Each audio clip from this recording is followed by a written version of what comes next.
Fala pessoal, neste vídeo iremos abordar as resoluções espectral, radiométrica e temporal.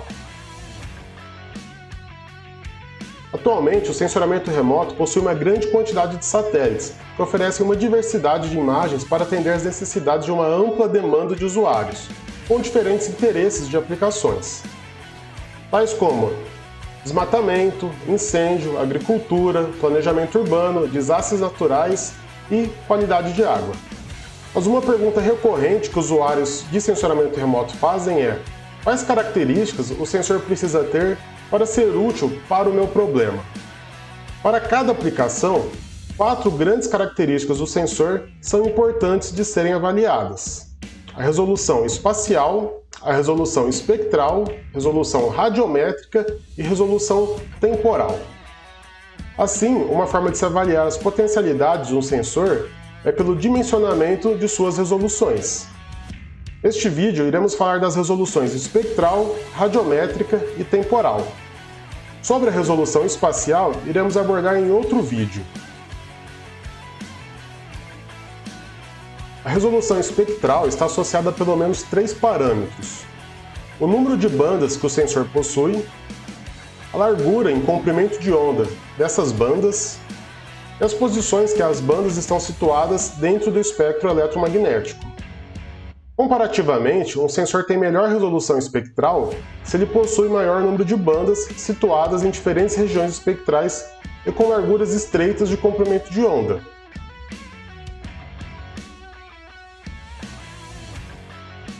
Por exemplo, nesse gráfico temos uma comparação entre 2 sensores ópticos, o sensor OLE a bordo do satélite Landsat 8 e o sensor MSI a bordo do satélite Sentinel-2.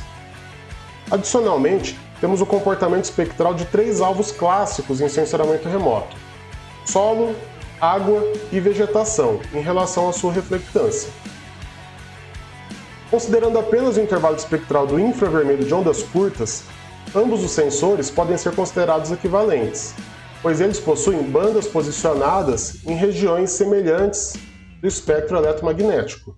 Entretanto, no visível e no infravermelho próximo, o sensor MSI do Sentinel-2 possui mais bandas. Teoricamente, isso pode ajudá-lo a separar melhor os alvos da superfície terrestre, espectralmente falando, em relação ao sensor OLE. Reparem que, entre o comprimento de onda do vermelho e do infravermelho próximo, o sensor MSI possui mais bandas que o satélite Landsat 8 com o sensor OLE. Esse intervalo de comprimento de onda ele é importante para analisar vegetação, pois é nele que é possível observar o vigor vegetativo de florestas e culturas agrícolas. Quanto maior o patamar entre a região do vermelho e o infravermelho próximo, mais sadia é uma vegetação. Em outro exemplo, agora específico para avaliar parâmetros de componentes da água, podemos observar que sólidos suspensos, clorofila e matéria orgânica dissolvida possuem comportamentos espectrais diferentes, como a gente pode ver no gráfico aqui abaixo. Então, sólidos suspensos, clorofila e matéria orgânica possuem curvas espectrais diferentes, com bandas de absorção e picos de reflectância em diferentes regiões do espectro eletromagnético, entre 0,4 e 0,9 micrômetros. Dos sensores acima listados, os sensores com melhor resolução espectral seriam os sensores OLSE Sentinel-3 e MERES a bordo do satélite Envisat 1. Reparem que eles possuem mais bandas em relação aos demais sensores aqui de comparação. Então, para estudos de sistemas aquáticos, esses sensores seriam mais propícios para trabalhar com esses parâmetros do estudo da água por sensoramento remoto. Como sugestão, há esse livro Introdução ao Sensoramento Remoto de Sistemas Aquáticos. Esse livro é gratuito e está disponibilizado em PDF. Eu vou deixar o link dele aqui na descrição do vídeo. Com esses exemplos, logo o usuário pode pensar que quanto mais bandas espectrais, melhor é para o usuário. Mas existe um balanço aí na concepção de um sensor. Maior número de bandas exige maior taxa de transmissão de dados para a estação terrestre. Precisa de um sistema de envio de dados, um transponder mais potente. Logo, exige maior consumo de energia, diminuindo assim o tempo de vida útil à operação do satélite. Com as bandas mais estreitas, há uma menor quantidade de radiância de radiação captada, desfavorecendo aí a relação sinal-ruído dos sensores. Um ponto interessante de quando trabalhamos com imagens de diferentes bandas espectrais é que alguns sensores podem ter uma banda chamada banda pancromática.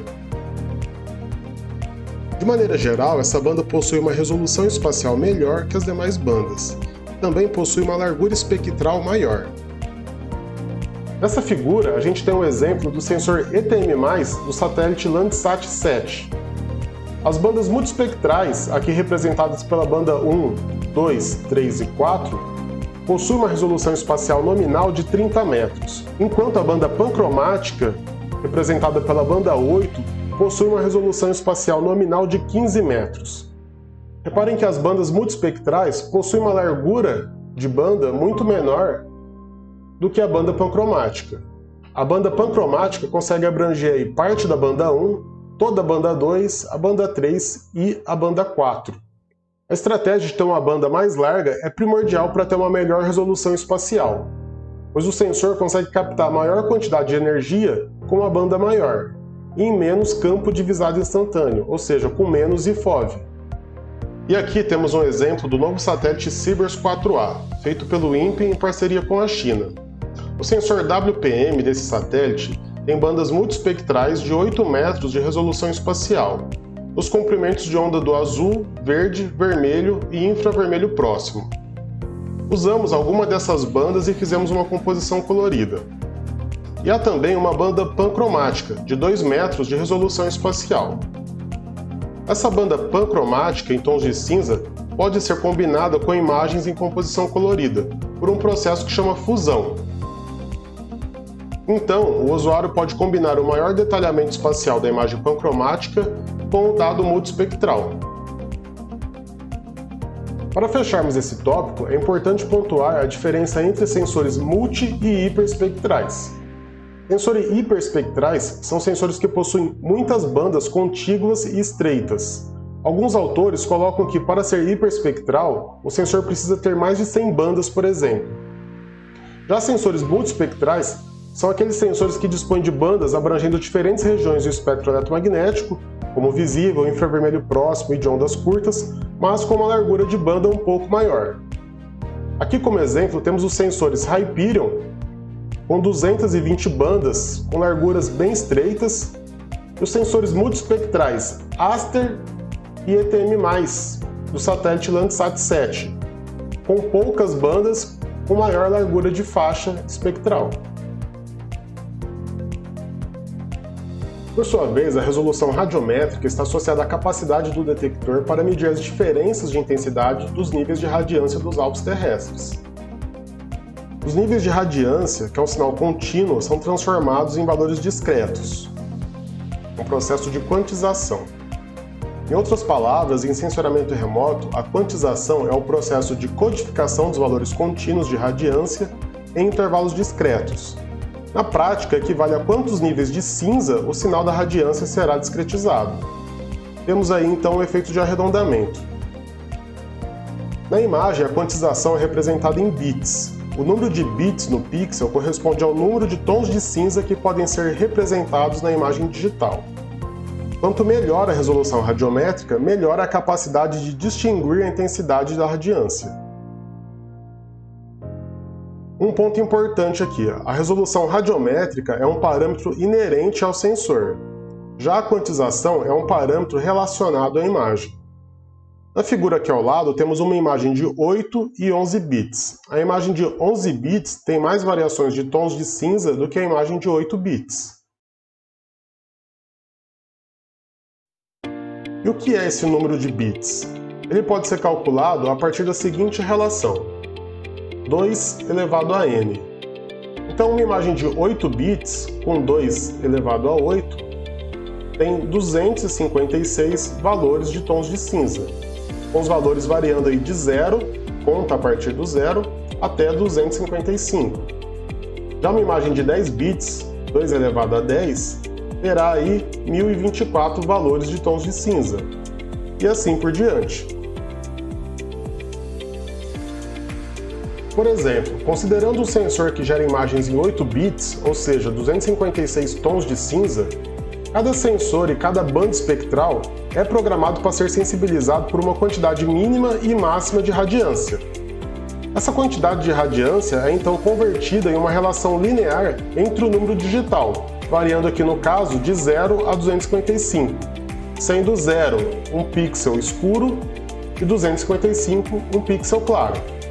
Então um sensor e cada banda ele é programado para ser sensibilizado por uma radiância mínima e uma radiância máxima, e essa quantidade de radiância do qual ele é sensibilizado é convertido em número digital por uma relação linear.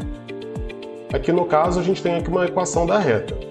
A incerteza da quantização é inerente ao processo de conversão analógica e digital, e portanto não tem como ser reduzida ou eliminada. Outro exemplo interessante é a figura que está no livro do capítulo 1 do livro do Menezes e de Almeida 2012. Aqui é mostrado a imagem de Brasília em tons de cinza, com 8, 6, 4 e 2 bits. Muitas vezes nossos olhos não terão sensibilidade para identificar esses tons de cinza. O olho humano só consegue enxergar 256 tons de cinza. Mas fica nítido quando comparamos visualmente uma imagem de 2 e 8 bits, como aqui no caso. Imagens com maior número de bits ficam computacionalmente maiores em termos de espaço computacional. E quando é necessário um sensor com melhor resolução radiométrica?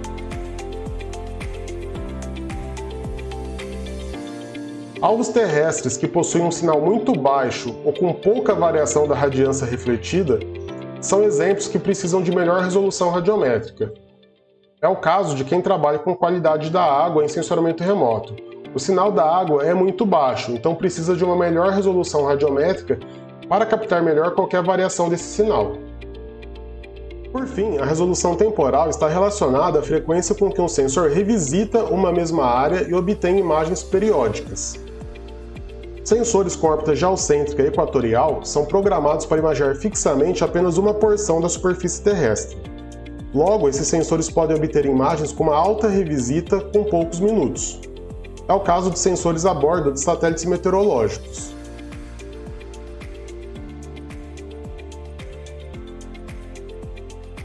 Já sensores com órbita heliosíncrona possuem uma revisita de alguns dias. Por exemplo, os satélites da série Landsat têm uma revisita a cada 16 dias. Em 16 dias, essa série de satélites consegue imaginar toda a superfície terrestre.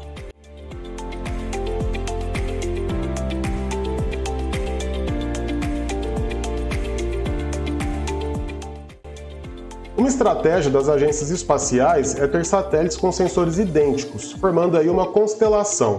Constelação é o termo para um grupo de satélites similares que orbitam a Terra de forma sincronizada e otimizada. A Agência Espacial Europeia, a ESA, tem, por exemplo, os satélites Sentinel-2A e Sentinel-2B, ambos idênticos. Cada um tem uma revisita de 10 dias, mas combinados eles podem imaginar toda a superfície da Terra a cada 5 dias. Então eles têm uma taxa de revisita, conseguem imaginar o mesmo ponto da Terra a cada 5 dias. Um outro exemplo é a empresa Planet Labs. Ela possui mais de 100 nanosatélites operacionais de imageamento. Esses satélites estão em órbitas heliosíncronas e equatoriais, que permitem uma alta revisita. É possível ter até mais de uma imagem por dia com essa constelação. Em síntese, cada aplicação, cada alvo e fenômeno que se deseja observar por sensoramento remoto exigirá diferentes configurações de resoluções. O monitoramento de uma cultura agrícola de 3 meses, por exemplo, não é favorecida para ser monitorada por um satélite que tem revisita de 16 dias. Já o uso de imagens para planejamento urbano podem ser obtidas anualmente, desde que tenham uma melhor resolução espacial também. O estudo de minerais e rochas também não exige alta revisita de um sensor, mas é interessante que haja melhor resolução espectral, principalmente na faixa do infravermelho de ondas curtas. Alvos com curvas espectrais semelhantes ou com sinal muito baixo, como a água, são beneficiados com a melhor resolução radiométrica. Para esse vídeo é isso. Qualquer comentário ou sugestão, escreva aqui no canal.